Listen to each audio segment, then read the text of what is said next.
Good evening, everyone. Welcome to Wednesday night, Week 3 SEC picks and mailbag. It's awesome having the opportunity to spend some time with you tonight, hang out, talk some SEC football, pick some games, and look at our mailbag questions for the week. It's going to be a fun night. Man, I am stoked to have some college football back tomorrow night. I always kind of get bummed on Monday, Tuesdays, and Wednesdays because there's zero college football going on. So it's like, what do? I watch some Monday night football, but man, that was a barn burner game. Tough to see Aaron Rodgers go out with that injury. But the NFL, it just didn't the SEC. It just didn't college football, period. Nothing against the NFL, but I love me some college football. So good to be back. Good to have a really, really great group of games on the slate this weekend. We're going to talk about all of them. We're going to answer our mailbag questions. But before we do that, if you'll drop a like and share this video on your Facebook page or all your social media, and at Ready Ted Go SEC on TikTok, at Ready Ted Go on Facebook and YouTube. Go follow my YouTube channel. Like and follow my YouTube channel. That'd be amazing. Thanks so much. Going to be a fun weekend. Got a lot of great games on tap this weekend, including next week. But I'm looking forward to looking at these games and picking them. Just so you know, I'm going to reiterate this again. I am 29-0 on picks so far. So if you're a betting person, no, let's not do that, because I can see it right now. I'll have 60 new followers next week saying that I bet the line on what you said and I lost. So that's on you. So let's don't do that. So anyways, let's talk a little bit. So a couple of games on tap. We've kind of previewed them on Monday night, but a big game at 7:00. Saturday night down in the Swamp in Gainesville, where you got Tennessee going down to Florida, number 11 ranked Tennessee heading down to Florida to the Swamp. And man, I'm looking forward to that game. I can't say after week 1 I was looking forward to that game, but I definitely am looking forward to it this week, and that's because there's some intriguing things. When you look at Tennessee, I want to see Tennessee when they're battle tested. There'll be a couple teams in the SEC this week that are battle tested, but I really want to see Tennessee battle tested a little bit. And so looking forward to that, a night game down at the Swamp. Some Florida fans are like, hey, this is was the Utah game really a test? I don't know. I mean, when you look at Utah on the road, first game of the year, they look like, granted, it was against McNeese, but they look like two different teams from the Utah game to McNeese. And it merely was from two things. One was from the offensive line looked horrendous. And I feel like they had a lot of just blown opportunities. They were just really careless with the football, didn't capitalize on some things, but mostly it was they didn't have a run game. I mean, Graham Mertz basically had to be the offense. And I think when you look at that, that's where they struggled on the road. You got to run the ball, man. Regardless of any conference, I think you have to run the ball. You got to have some balance. I'll be saying that until the end of this podcast, hopefully not time soon. But you got to be able to run the ball in any conference. So it's going to be a very intriguing game. We're going to preview it, pick it later on. That's going to be exciting. Also, got Georgia, got a test for Georgia. Got South Carolina coming into Athens for a 3:30 game, a primetime game. CBS, man, Brad Nessler, Gary Danielson. I thought Brad Nessler and Gary Danielson were going to be only Big Ten this year. I was honestly like excited. And then I come to find out they just called those games to just kind of buffer time and paid those guys salaries, I guess. But it'll be a test for Georgia. South Carolina is going to come in a little hungry. They've been a little battle tested. They played North Carolina earlier a couple weeks back. And so this is going to be a good game. I think we're going to preview this one, but Georgia's 26.5 point favors at home for their first big SEC game of the year. So I don't know. I don't know if they cover 26.5. I mean, not because I don't like Georgia this year. Obviously, I'm a huge Georgia fan, but it's 26.5. Spencer Rattler looked really good last week. So that's going on. Got a bounce back game in the SEC. Alabama goes to right around the corner from me down there in Raymond James in Tampa. Alabama will be going to play USF. Let's see if they bounce back. It's not that I want to see if Alabama wins. I want to see if they can do some things they didn't do against Texas and what they've corrected. And then obviously we got a big game on the slate. LSU is heading to, I'm sorry, I'm a little backtracked here. LSU's heading to Mississippi State, and I'm looking forward to that game as well. Number 14 LSU's 10 points favorite in that game. I'm curious to see how that all pans out. Jaden Daniels and the crew going into hostile environment, going into cowbell territory. Cowbells.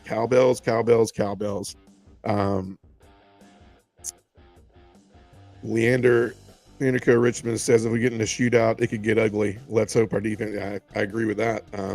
Defense has definitely got to show up. I mean, we're going to talk about it. We're going to pick it in a little bit. But I definitely think that's one of the keys for Georgia this week is the defense. It's caused 4 turnovers this year. It's as Kirby would respond to it is it's wreaked havoc, and we look for havoc plays, and it's definitely going to have to be like that because Spencer Rattler looked really good last week. I think the offensive line showed up last week. Once again, it was McNeese, but what do you do? So let's jump right into some mailbag questions really quick. Let's start off the night with mailbag questions. Let's pick them at the end. That'll be fun. First question I have, and these are questions that have came from across all sports kind of online content as far as what kind of questions some of these online ESPN analysts and sports analysts are answering, other podcast people are answering that I found intriguing. And so if you have any questions you want, throw them up there. If you want to talk about them, let's talk about them like right now. We'll do them live right now. So if you're live right now and want to throw a question up there, throw a question. We'll talk about it. But first one we got right now. These are some cool questions that came across since Monday. But first question we have is, does Alabama lose 3 games this year?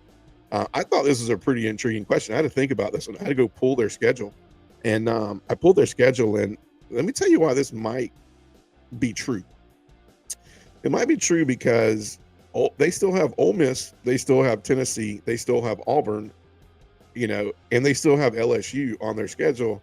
And, they have the one loss against Texas. So it's like, is Auburn this year, an Iron Bowl challenge for them? I don't know by the end of the year. I mean, I do know if you followed me at the beginning of the year, I like Hugh Freeze. I like how Hugh Freeze can do a lot with a little. I like how Hugh Freeze has come in and already, in my opinion, he's already made Auburn look better than Harson's did in 2 games. And so I don't put anything past Hugh Freeze. If I look at a coach, I look at Auburn as more of a obstacle, in the future for Georgia than even at Texas and Oklahoma, because I just think I respect Hugh Freeze a lot as a coach, man. I think they got a really good coach down in Auburn, and they got a lot to build off of with him. So back to that question. So do they lose 3 games this year? Here's the thing. I think Ole Miss is going to be tough. We're going to see them. We're going to see Ole Miss and Alabama next week. I'm looking forward to seeing that game. I think Alabama does not match up well against the shootout style. Leander Cohen, you just talked about the shootout style. Alabama doesn't match up with that shootout style. They got involved with that in Texas, and it didn't bode well. And so I think Ole Miss can cause them some issues. I think I need to wait and see. If I had to make this call after this weekend, I really want to see Tennessee battle tested against Florida.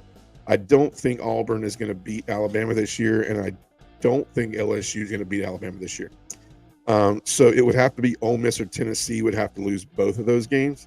And I don't think they lose both of those games. So I don't think Alabama loses 3 games this year. I think there's a possibility they lose 2. I think Ole Miss is the biggest possibility. Right behind that, I think Tennessee. So welcome to throw your answers in there. Just reading the question in here. If Beck in the offense is flat Saturday, does Kirby put Brock in to try and give a spark? That's a good question. I don't know what I don't really know what the spark would be with Brock Vandagriff. I think Brock Vandagriff has some great qualities. I think what we're missing with Beck is when you look at the first 2 games, I'm going to go out on a limb and I'm going to say this because I didn't expect to answer this question, but I love the question. I think what you've seen from Bobo is I don't think Bobo wants anything on tape. I think we have South Carolina coming up. I think we have 2 weeks from that we have Auburn. I think Bobo knew we could get away with some things, vanilla style offense wise. I don't think you saw the whole playbook. I think Beck is battle tested. I think he's ready. I think he throws a really great ball. I think that what's hurt us the most, in my opinion, is the inability to run the football right now. Offensive line, I don't know if the offensive line is struggling, or I don't know if right now we just don't have a back that really can do what our running backs are used to doing. I know you will see Dejon Edwards this weekend, and I know you will see obviously a heavier dose of Kendall Milton. But we'll see. I think the biggest thing you're going to ask yourself is who gets off to a fast start, who can run the football. It's SEC football, man. You got to run the football. You know that Kirby depends on the run. I think you're going to see less vanilla of a play scheme. It'll all depend. I think it's a fast start. I think the answer to that question is you don't see Brock. I don't think that's the Kirby way right now, unless it just is an outright unless it just is an outright they get behind like maybe a couple touchdowns and he just doesn't look good at all. But if it's slow start 0-0, 3-0, 7-7 type thing, and I don't think Kirby's going to depend more on our defense. I think you're going to see our defense really shine on Saturday. I really do.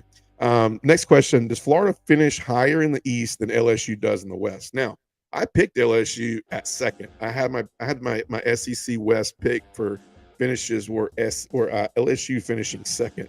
I honestly think that this is definitely because see, you got Ole Miss, and then you have that toss up. I got to see Mississippi State play this weekend too. I'm definitely off the Texas A&M thing. I don't even know if Texas A&M is going to finish fourth. So I think when you look at Florida, I think Florida is going to challenge Kentucky maybe for fourth or third. So I think that's a good question because I think LSU and Ole Miss are going to battle each other for second and third. I think LSU finishes higher than Florida in the West. On that question, it's going to depend a lot about how it all comes down to what Alabama looks like, because I don't know, man. There's rumors that Saban, this is it for him. He's not the guy that says I got to go out on top. He has nothing to coach for right now. I mean, the man will go down in the history of all college coaches, no matter if he were to go out winning or not. So the answer to that question is I just think, and you can throw it in the chat, but I think Florida does not finish as high as LSU. I think LSU still challenges Ole Miss and challenges anybody below that because it's a crapshoot down below that. You still got to see what Arkansas is about. You still got to see what Mississippi State's about when they're battle tested when they play LSU this weekend. So I think that's where that's at. I'm gonna read this question real quick. Bobo keeps calling run pass option. Beck throws every time. Even when we read would indicate he tuck and run. Brock can make that happen for us. Yeah. Is it an RPO though? Like, I don't know. Is it really an RPO? Because I think I honestly think it's not an RPO. I think we're running the football right there. I mean, Beck's not known for his legs. It gives us a different look, but I also think you might see some Brock in some different situations.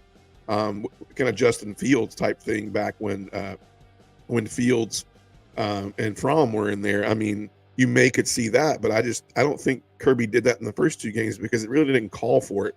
And I will be the first one to say I'm wrong, but I think the playbook was very vanilla for the first two games. There was no reason. I think Kirby said, can we go out there and can we execute the plays that are the first 78 plays in our playbook? And so, I do think that if if Bobo can't get Brock Bowers involved, that's a complete waste. You might as well hand him the ball in the backfield if you can't get it to him throwing wise.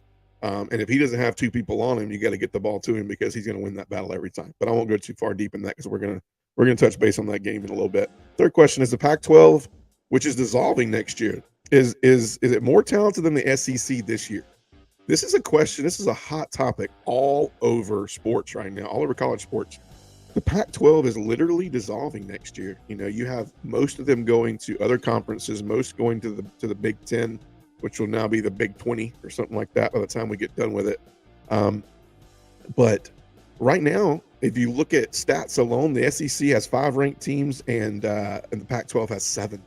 And the rankings are not like crazy different. Like, they're all pretty decently up in the top. There's not like there's a couple down there at 25, 24, 23. There's a lot of good football going on in the Pac-12 right now. I like what Washington brings to the table. Obviously, USC, what they bring to the table. Oregon is Dan Lanning that's a high-powered offense. Bo Nix, my Auburn friends might hate me. Maybe if I have any Oregon friends, Bo Nix, 8th year of eligibility. He should look good. He should look good. But I like the to be continued. But at this time, right now, week 3 of college football, going off of the fact that last week I answered a question about how the SEC looked against some of these D1 to Division I AA teams, I'd say the Pac-12 right now is looking a lot better than the SEC as far as battle tested. I think they look solid. Adam Fisher says, I think the Pac-12 has better quarterbacks. I would agree with that. The SEC is struggling in quarterbacks this year. That is 100% a fact. They are struggling in quarterbacks this year as far as like the quality of the quarterback. There's so much talent at quarterback in the Pac-12. A little good to see you, Adam. A little kind of twist for next week. We're going to try our best for our first time next week at this time to have a little guest pick'em going on. Try to bring Mr. Adam Fisher, a good friend of mine from Georgia, onto our podcast, and we're going to pick these games together. So that'll be fun. That'll be cool. So shout out to Adam. Hope it goes well. Hope I can get him on screen. Like I said, I'm new to this. I'm not a pro, but we're going to do our best to make this interesting every week. So that'll be fun. 4th question: who has been more impressive this year in their big wins? Texas, FSU, Colorado. This kind of jumps outside of the SEC a little bit. I will say that. But the reason I picked this question is because, once again, there's a lot of talk about who matches up best right now and what the SEC looks like, what the Pac-12 looks like. Obviously, the Big 12 and Texas had that big win over Alabama. So when I look at these 3 teams as far as what the most impressive win was, when you look at Colorado, probably, if I'm not a Deion Sanders hater, let me just put this out there really quick. I'm not a Deion Sanders hater. I do think he's got some games coming where he will have to prove himself a little more. TCU is not TCU, and Nebraska, I don't know if that's a defense and an offense. I have no idea what that is. They have a quarterback problem at Nebraska. They have Matt Rule, who couldn't win in the NFL, who came back and is now going to try. I guess they just think he just takes over Nebraska and is going to make them legit in 1 year. So I'd take Colorado out of that because I don't think they've been tested yet. I don't think they had a big win. I think we've been blown away at the fact that everybody picked Prime to be 0-2 right now, and he's 2-0 in his team. Sorry, it's not just him. So I'm going to take Colorado out of that. Just between Texas and FSU. I don't think Clemson is Clemson this year either. So I think even though that's a good win for FSU, I think that Texas is not involved in that question either. FSU is not involved in that question either. So I'm going to take FSU out of that. I'm going to say Texas, obviously going into Bryant-Denny, Alabama, regardless of if Alabama's, if they're the Alabama of old, if this, if that, the other. We'll talk about it in a minute. But I think Texas has the biggest win out of those 3. It's a huge win for the program, huge win for Sark, huge win for the fact they're coming into the SEC to not have to hear like the stepchild type story every time they play an SEC game next year as they start their schedule next year. So I think Texas.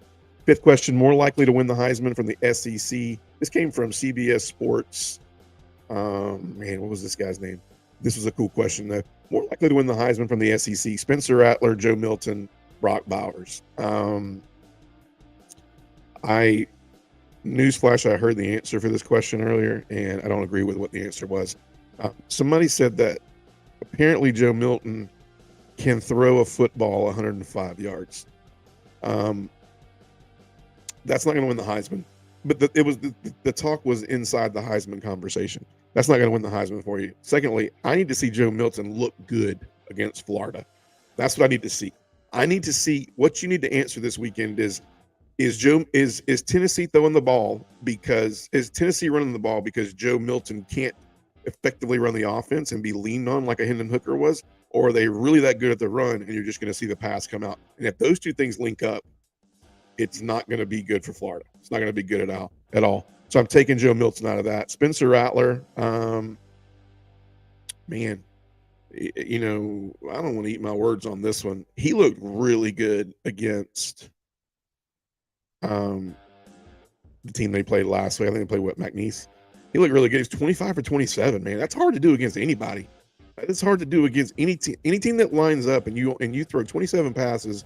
It's hard enough to complete 25 or 27 passes. Better yet, somebody guarding you and that's impressive. I think the only thing that can hold Brock Bowers back is Bobo. If Mike Bobo can't figure out how, like Todd Monken, to get Brock Bowers the ball and to get the play. I mean, I've heard it that, the keys to Todd Monken's offense was being able to get the skill players, the ball in the right situation, spread the ball around and get them involved. I don't know if it's because of the mediocrity of the competition the last two games, but you're going to have to get Brock Bowers involved in that offense, obviously, to win a Heisman. He's not going to win it off no stats, just showing up. But I would say the tough part about that is Spencer Rattler's going to touch the ball 70 times a game, and Brock doesn't have that chance. But I definitely don't think I think you have a lot coming. I think you have some help with Brock. I'm going to take Spencer Rattler out of that. I'm going to say Brock Bowers would probably win the Heisman as well. Let me see the comments. Yeah, Adam Fisher says the same thing. I just think out of those three, it's kind of a no-brainer. The offensive line did not look good against the Tar Heels in North Carolina. So I'm saying if you put Spencer Rattler in a scenario where he's got to run for his life, good luck. And then the last question before we pick him tonight: first SEC to make a mid-year quarterback change. Let's see. So in the past 2-3 weeks, and when we previewed this, I mentioned a couple ones. I mentioned LSU. I mentioned Alabama. I mentioned even maybe Florida. I mentioned did I mention anybody else? I mentioned there was a quarterback battle at one in Missouri. I don't know if Brady Cook's still the guy there. They're struggling on offense over there. I'll keep it to that. I'll keep it probably between. There's also the I can't pronounce his name. I need to, but the kid from Tennessee that's backing up, Nico. If you know how to pronounce it, you pronounce it. But great kid, great arm, great talent, great recruit. He's going to be the quarterback of the future. He's going to be the one that people are having to scout every day. So I would say I think Tennessee's out of that. I think no matter what, that Joe Milton has to be the guy this year for them. I think Missouri's out of that because I think you don't get much added to it. So I think I'm between Alabama and LSU. And I think more likely for those two teams, I think even though I like Nussmeier and I've seen him play before, limited action, I actually seen him play more than the two quarterbacks at Alabama. Tyler Buckner from Notre Dame, who followed Tommy Rees, and you got Ty Simpson. I haven't seen one of them throw a pass live. I think I did see Tyler Buckner throw one at Notre Dame, but I'm probably going to say Alabama. I'm going to say Alabama because the question is you're gonna. I think Nick Saban's going to look at this game this week against USF, and it has nothing to do with the score. It's going to have everything to do with, can they do some things that they're supposed to do against USF? How does it look? And you may see Jalen Milroe in there for a lot longer than he should be in there. So Charles Lamb says, "Go Dogs." Hopefully you're going to hang out. Charles Lamb, good to see you, man. Yeah, big dog fan, Charles Lamb. Good to see you, buddy. So yeah, I think Alabama definitely is going to be making a mid-year. I don't know who it is though. You got me because they went out and got Buckner because I guess who knows? Maybe it's because Reese is like, hey, if we need a third quarterback, I got this guy. Coached him last year, trustable, knows the offense. If we need him, we can go at it. I think it's Ty Simpson next though, up in. But you will see. I think you might see at least both of them, or maybe all three this weekend. So they're going to get a good hard look at all three of them. But without any further ado, let's pick our games for the week. Exciting week. I'm looking so forward to this week. I look forward to every week college football, but I'm looking forward to this week mainly because we're going to see Georgia in an SEC game finally and see what the measuring stick is there. We're going to see Tennessee go on the road. We're going to see LSU playing a good opponent after losing to an FSU team. Are they really, were they really in that game, or are they really just not? They're just really not ready this year. So we're going to learn a lot about that this week. Sorry. So putting my 29-0 streak on the line tonight. 29-0. Let's see if we can get through this weekend. I don't know, man. Vegas might start calling me, man, and being like, you want to work for us? I don't know. Sponsor the podcast? Who knows? Caesar's Palace, sponsored by Caesar's Palace, 29-0. I don't know. We'll see. 29-0, though, so I'm putting my record on the line. You pick them as I go if you want to as well. And if you don't believe I'm 29-0, it'd be a good chance for you to go back and like some of my older podcasts and listen to them because maybe I got lucky on a few, but that's where we're at. So let's pick the first one. Louisiana Monroe at Texas A&M. Texas A&M is a 32-point favorite in this one. I will tell you a couple things. Connor Wegman needs to look better than he did last week. You're just looking for improvement with that. He should not have to throw the ball 53 times in this game. He shouldn't have had to throw the ball 53 times last week. Petrino, I don't know, man. Petrino has to the play call in this one. This is a measuring stick game. They got to use this game to get some things right because they head into some competition against Auburn next week. And I'll be honest with you, go back 1 week. If Jimbo Fisher at home next week, I called it here. If Jimbo Fisher next week at home loses to Auburn and Hugh Freeze, first-year coach Hugh Freeze, goes in there and beats Texas A&M Sunday morning, there will be a job opening at Texas A&M. You heard it here first. Bobby Petrino, is he, what's his play calling? I will say I'm looking for them to establish the run. They're going to have to run the ball in the SEC. I mean, they're going to have to run the ball. They cannot throw 53 times in the SEC and win football games. They can't do it. That's been proven. It's been proven. Even Tennessee, I think, is figuring out. We'll figure it out. We'll find out. But I think Tennessee's figuring out. I do think Joe Milton's a good quarterback. So I don't think they're running the ball well because he's just flatlining. I think there's some balance happening over in Knoxville. So I'm obviously Texas A&M is going to win this game. So I'm picking Texas A&M, but I think they have to do some things to show that the Auburn game. I mean, that's one next week where I don't know, man. I'm going to watch Auburn this weekend, and I might shock the world next week. I mean, I shocked the world and picked Auburn over Cal, maybe. It didn't shock the world, but I felt good about that one. They squeaked it out, but that was a good win for them. Because the Pac-12, as we talked, it ain't no slouch this year. Samford going to Auburn. Auburn 28-point favorites. I think they're 28-point favorites. Everything I saw was NA, non-accessible. I think they're expecting Auburn to win by like 62. I think Auburn needs to measure some things up before they, go into play against Texas. They got a rough couple games coming up. They got Texas A&M at Texas A&M, and they come back. Excuse me, let me grab some water. They come back at home against Georgia at the end of the month, and I'll be coming to you live from Auburn, Alabama for that game. We'll be doing these picks live from Auburn. Actually, I won't be doing the picks from Auburn because I fly out Thursday, so we might do this a little later in the week, or we might do the picks and we might just hop on Thursday or Friday night and just talk some SEC football because it's good to talk SEC. I'd rather you guys talk more, by the way. I got 2 people in here. I've been up to 4 tonight. That's good.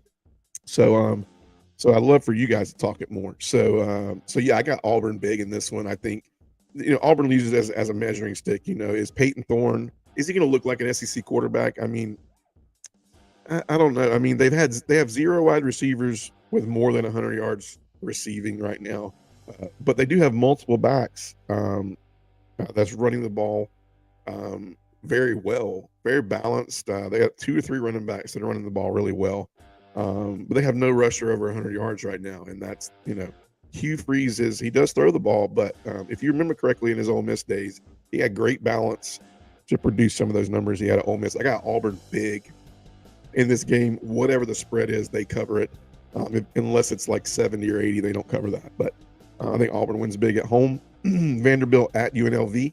AJ Swan. I like AJ Swan.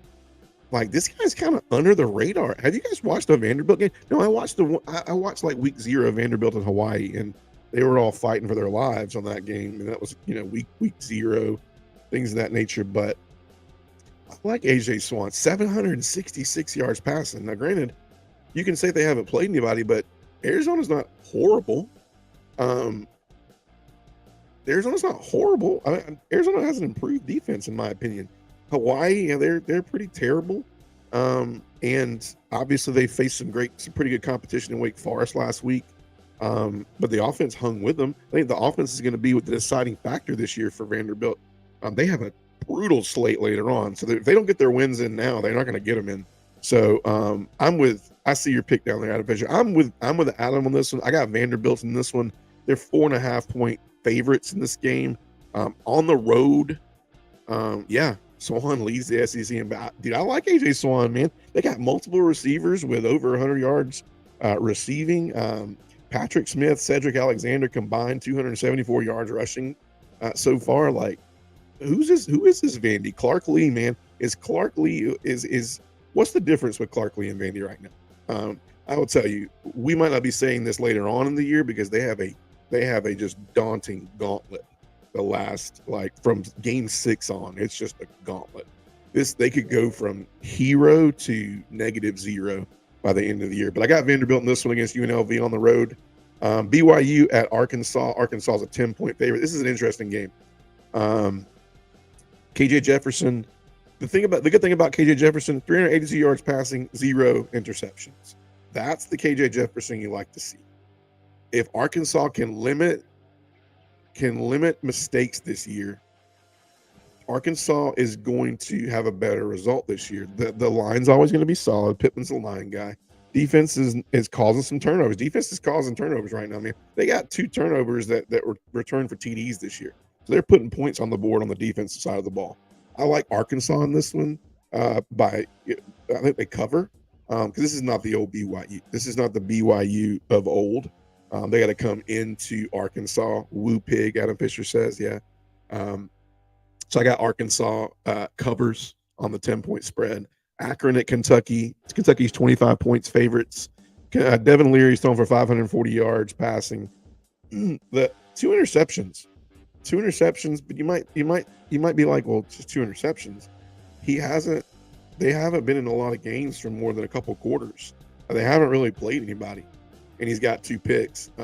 So that's troubling right there.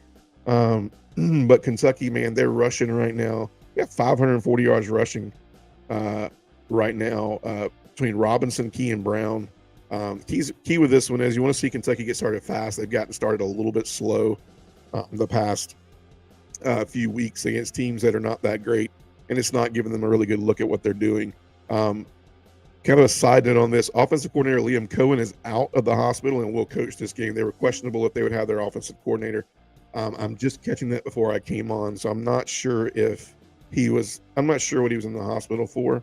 I hope he's doing better. It's good to hear that he's going to be coaching for the Wildcats as they're not an SEC game, but they open up SEC play next week. So I got Kentucky big. I think Kentucky covers easily on this one. Georgia Tech at Ole Miss. Key in this game, I think, is Quinshon Judkins. Is he held to 107 yards? He's been held to 107 yards rushing so far. I don't know if you guys saw Quinshon Judkins last year, but man, guys, he's a really good back. Our team's keying on him. I don't really know. Jackson Dart's been good. He's been flashy. He hasn't been very accurate. He's been good. He's been flashy. He's a dual threat, definitely, in my opinion. I don't care what you say. He's dual threat. But Judkins needs to get involved in this game early. He needs to get involved, period, early, because Ole Miss can start to become one-dimensional, and the film is going to start. The film's going to start telling the tape on this. So Judkins, I think, for Ole Miss to continue to raise the bar forward and to be able to compete with Alabama next week, I think Judkins has to have a good game. You got to see a good game plan built around him. Because Jackson Dart, he's a great quarterback. He can't do this on his own, though. They do have 3 wide receivers honing in on 200 yards receiving to start the year. That's incredible. 3 receivers over 200 yards, and we going into week 3. So incredible stat there. I got Ole Miss big in this one over the Techies. Sorry, Techies, you will not win this one. Number 10 Alabama goes to South Florida. 32-point favorites is the pick for Alabama right now. I don't think this is a score thing. I think we need to look at what do we want to see out of this game when they bounce back. What do we want to see? How does Jalen Milroe bounce back? What does he look like? How does Nick? What's the game plan? Is everything going to be built around giving all 3 of these quarterbacks some time, so that when they enter in next week to play Ole Miss, they have? I think this is a tryout game right here. I'll be honest with you. I think you're going to see all 3 quarterbacks. You definitely will see 2. And I think it will be strategic. It's not going to be because it's a blowout. It will be a blowout. But you're going to see 2, maybe 3 quarterbacks. It will be a tryout to see who's going to play against Ole Miss. I think the tryout is what they want to see is Jalen Milroe our best option? I will tell you, after this game, if they don't make that move, then whatever move they make after this, I think Milroe will be the backup quarterback, but I think he'll be going to a skill position. So he is my pick to be somebody that's replaced mid-year at the quarterback position for a top SEC team. So I got Alabama big. It's not about the pick. It's about the game plan. What do you want to see Alabama do when they bounce back? South Carolina at Georgia. This is the weird pick that I was going to pick that we're picking right now. Georgia is a 26.5 point favorite. 3:30 game. CBS. Sanford Stadium has been called out. There was a SEC media days. There was a player from South Carolina that talked about that Sanford Stadium is not the loudest stadium they've ever played in. So here's my thing. The last time this happened was Georgia Tennessee last year. I was at that game, and I'll be honest with you, I could not hear myself think, it was so loud. We broke some decibel records that day, and when Sanford Stadium and that student section and the fans were called out, they showed up and they were a problem for Tennessee. And so I think you have poked the beast again. I think you have poked the Sanford fan beast again. I think the crowd becomes an issue in this game for Rattler. I think Rattler showed that. I think what happened is North Carolina, you're going to look at that North Carolina defensive scheme and plan that held South Carolina so hopeless. You're going to see Kirby take some facets from that. Sorry. I think you're going to hear Kirby take some facets from that game scheme that Gene Chizik came up with at North Carolina, and our goal will be to create havoc.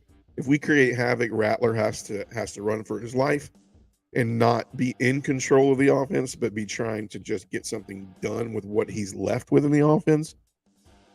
And I think that leaves, you look at Carson Beck, 577 yards passing, 3 TDs. That is not bad numbers, man. Defense has forced 4 turnovers this year, 3 in the last game. Mekhi Muse, Brock Bowers, man, Mekhi Muse, man. Holy cow, Waffle House. Well, let me tell you this story. So interview at the end of the game last week, and they said, Mike Bobo has a nickname for you, and it's Waffle House. Why does he call you Waffle House? And Mekhi Muse goes, he just said that, he said, I'm always ready to go. I'm always open to my role. I'm always open to do what I need to do for the team to win. And I was like, dude, I kind of had one of those Georgia tears in my face right there, because I'm like, this guy, undersized, walk on, everything going against him, has outperformed everyone in spring 2 years in a row. Just couldn't find any room on the depth chart last year. Comes in, makes the best of his opportunity, doesn't run, doesn't hit the transfer portal, doesn't cry about it. He just buys into the team, and look at what he's doing. Love what he's got going. I key to the game, get started quick, and our run game. Can we get the run game going? What does Dejan look like? First game back this year. Can we block?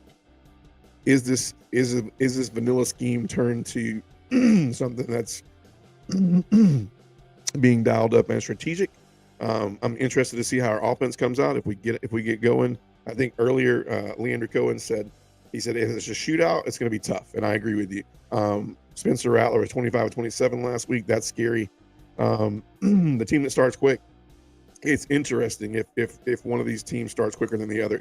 If Georgia starts quick, I agree with you. It says dogs by 50. Man, that would be incredible. I would love to shut everybody up about the Bobo thing in the offense.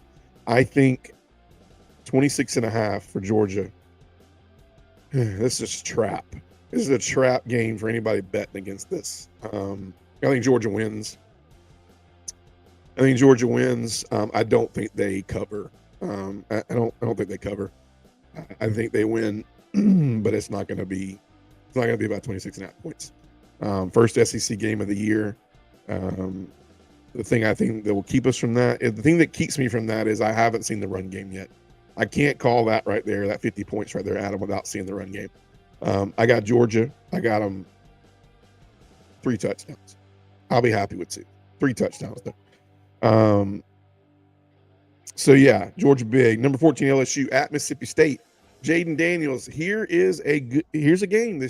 I want to call this upset so bad. I do.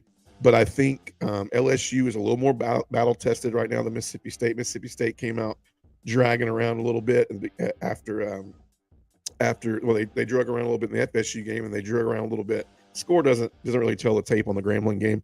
Jaden Daniels, 615 yards passing.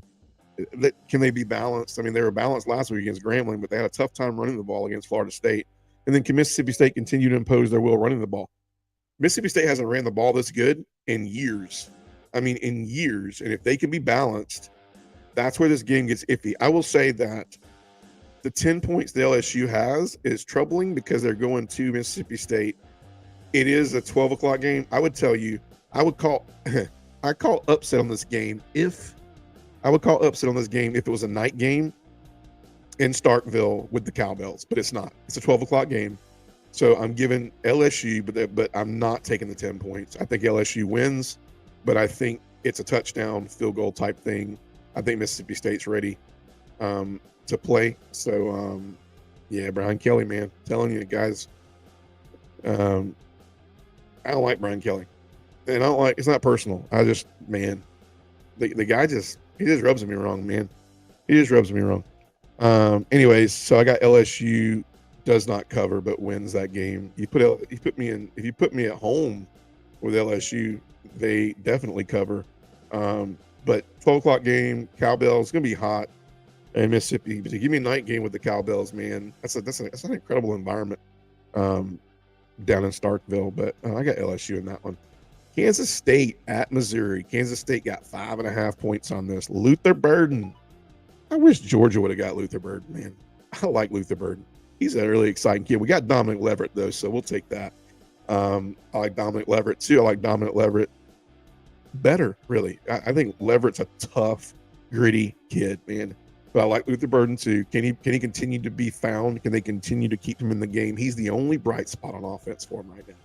Brady Cook is – they're not scoring points right now on teams that are really not good teams.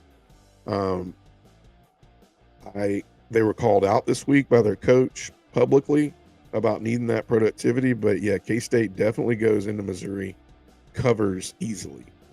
This is a hard one because you look at an SEC team and you're going, man, you're calling it easily. I think they cover by like 10 points because I think I got to see Missouri score. So I got Kansas State in this one. They definitely cover. What would you say, Fish? Yeah, man, Kansas State covers. Like I think this is a easy call. If not, it'll be an upset. I mean, it's going to be an upset. They're number 15 right now. K-State is. So yeah. So let's. So in the last one, we got Tennessee number 11 going into Florida. Keys, we talked about it. Joe Milton, 429 yards of passing for 4 TDs so far, 515 yards rushing, led by Jalen Wright, Jabari Small. That's what Tennessee's got going for them. Florida's at home. Swamp, night game. Run game last week had three 200-yard rushers. 3 rushers. 2 of them rushed over 100 yards, but they combined for over 297 yards of rushing. The O-line went from 0 to hero from week 1 and 2. Now, it was not the team that they played week 1 in Utah. But O-line looked great. Running backs looked great. I think I'm 29-0 in this, man, and I like my picks so far, but this is the one that I really want to sway towards. Offensive line protecting Graham Mertz. Defense has to make sure they don't get beat by big plays. Tennessee likes to throw. They like to, when they've now established that run, I think their goal in all this is to go, it will help Joe Milton. It will help Heupel and Milton get that ball out there deep if they can get those safeties closer to the line. You can make those safeties come in and play the line. I think that changes things. But it's tough. Like, it's tough. Florida, night game, 7:00. I wasn't gonna read your comment, Adam Fisher, because to be swayed. I already picked this game. I have my answer right here on my iPad.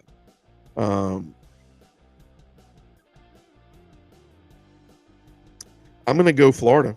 I did this with Texas and Alabama last week, and I just think that when you look at the fact that Tennessee's got to go on the road, when you look at the struggles so far that I've seen with Joe Milton, and if he proves me wrong, he proves me wrong. But Napier needs a win. He really needs a stamped win. He does. So I think when you look at the great big scheme of things, I think Florida needs this. I think Florida needs this also too, because I told you earlier in the year, if they lose to Utah and they lose to Tennessee, it doesn't get much easier. It doesn't get much easier for Florida this year. They got LSU as well. So they're just Billy Napier's trying to play for his life right now, so he doesn't start the year out 2-3. So I think it'd be much rather start out the year 2-1 and then sneak another one in, and you can look at a 3-2, 3-1 type thing and go, okay, here's a promising second year for Billy Napier. So I'm going to call it. You got it right now. It's Florida. I got Florida in the swamp. And if this happens, it's because Joe Milton. I think Florida has to pick and say Joe Milton's got to beat me. And if they do, they're the SEC gamblers for every other team in the SEC this year. Bravo to them, because they're going to show us a lot. We'll learn a lot about both those teams. I agree. So as we wrap up tonight, hope you enjoyed it. Hope you enjoyed the picks. I hope you're keeping up with your picks. We can hop on here next week and see if we are, when you do the math, 40-something-0. I don't know. We'll see. But it's going to be an incredible slate of games. Florida can't pass. We'll see, man. We shall see. I think my pick on this one alone is really stemmed off of Florida. I think the swamp is still the swamp. I think it's the first road game for Tennessee. That did not bode well for them. It didn't bode well for them to go to Tennessee. Special teams is always key in this game every year. Tennessee and Florida, special teams has always played a huge outcome in this game. If they can run the ball, if Florida can run the ball, I think that's what you're saying. I think Florida has a chance. But I'll be honest with you, unless Joe Milton really owns up to what he's shown the past 2 weeks, Tennessee will win the game, and they'll win it. They'll win it handily. Charles Lamb said, "Would like to see Tennessee lose." Yeah, I mean, as you look at the East and look how it stacks out this year, I mean, Tennessee and Georgia later on in the year is going to be an incredible game at Neyland. I mean, you thought the Alabama-Tennessee game's good every year. I mean, Tennessee's definitely looking for revenge from last year when they came into Sanford and, got kind of manhandled in that game. Not kind of. I was there live. It was definitely a manhandling. They kind of pissed Stetson Bennett off. I mean, if you remember that game, they called his phone like 718 times, and so I don't know. You know how Kirby is, though. Kirby keeps it well balanced. I'd like to. I mean, I don't like to see Tennessee lose. I just think Florida they need this win. They need this win because I think they needed the Utah win, but they didn't get it.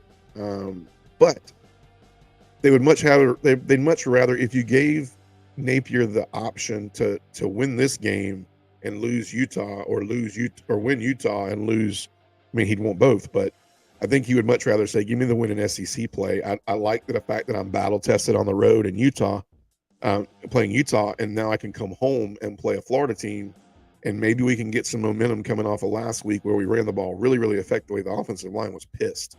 Granted, it was not against a great opponent, but they looked good. The eye test was there from the Utah game. They got off quick. I thought ETN and the boys, I think his name's Ray Johnson, looked good. So anyways, as we wrap up, thanks for joining me tonight. I'd love to have double next week. As always, on Monday night, we will recap the week. In our recap, look for more mobile gridiron, some car talks coming your way. Thanks for that. The hitch on that, Adam Fisher. Mobile gridiron. But yeah, so picks are in. We're looking to try to extend this winning streak to longer than the winning streak at Sanford Stadium right now. I don't know if you guys know, but now Georgia has the longest home win streak in college football right now, as Alabama got beat at home, so they take it over.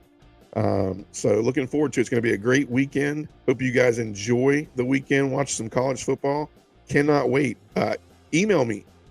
I would love these mailbag questions to be like, I love the fact that Leander earlier that Leander Coe was Richmond was throwing some questions out there live. I love that. Looking forward to trying to get Adam Fisher on here next week. So that'll be really cool. Have him pick them with me, and we'll talk back and forth, bounce it back and forth. So that'll be really, really fun. So you guys have a great weekend. Make sure you like this, follow if you have not followed and you're watching this later on. Share this video with anybody you got that likes SEC football, college football, if they're interested in it. It can be something they throw on, whether they're going to work, whether they just want to sit down and relax in the evening and hang out a little bit. This is a cool hangout session. It should be that. I'm totally happy with at some point in time, everybody else out there talking more than me. So really cool stuff. You guys have a great weekend and enjoy some SEC football. Have a great night, everybody. Bye-bye.